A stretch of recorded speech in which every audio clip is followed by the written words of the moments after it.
একটি আগ্নেয়াস্ত্র এবং দুটি ম্যাগাজিন সহ দুই ব্যক্তিকে গ্রেফতার করল সুতি থানার অন্তর্গত Kadua bit house. Kadua bit house সংলগ্ন কেবি রোড এলাকা থেকে তাদের গ্রেফতার করা হয়। ধৃতদের বাড়ি বীরভূম জেলার মুরাইয়ার থানা এলাকায়। ধৃতদের বিরুদ্ধে মামলা রুজু করে আদালতে পাঠানোর প্রক্রিয়া শুরু হয়েছে। এই ঘটনার সাথে আর কেউ জড়িত আছে কিনা তা খতিয়ে দেখছে পুলিশ।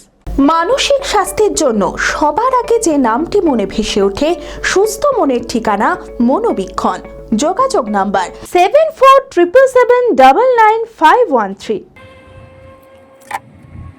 একটি আগ্নেয়াস্ত্র এবং দুটি ম্যাগাজিন সহ দুই ব্যক্তিকে গ্রেপ্তার করল সুতি থানার অন্তর্গত Kadua bit house. Kadua bit house সংলগ্ন কেবি রোড এলাকা থেকে গ্রেপ্তার করা হয়। পুলিশ জানিয়েছে ধৃতদের নাম সুরাজ খান এবং আনোয়ার শেখ। উভয়ের বাড়ি বীরভূম জেলার মুরারয় থানা এলাকায়। বাইকে করে রাজগ্রামের দিক থেকে উমরপুরের দিকে আগ্নেয়াস্ত্রগুলো নিয়ে যাচ্ছিল ধৃতরা। তখনই গোপন সূত্রে খবর পেয়ে কাদোয়া নদী সংলগ্ন ধারের আমবাগান এলাকায় আটক করা হয় তাদের। তল্লাশি চালিয়ে উদ্ধার করা হয় ম্যাগাজিন এবং আগ্নেয়াস্ত্র। ধৃতদের বিরুদ্ধে মামলা রুজু করে আদালতে পাঠানোর প্রক্রিয়া শুরু হয়েছে। এই ঘটনার সাথে আর কেউ জড়িত আছে কিনা খতিয়ে দেখছে পুলিশ।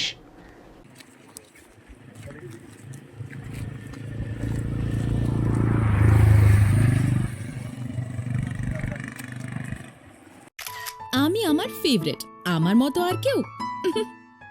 চঞ্চলতা তার কথায় কথায় জীবনে মিশে রঙ ভরায়, চুপি সারে মনে সে সাদে সবাইকে পাগল করে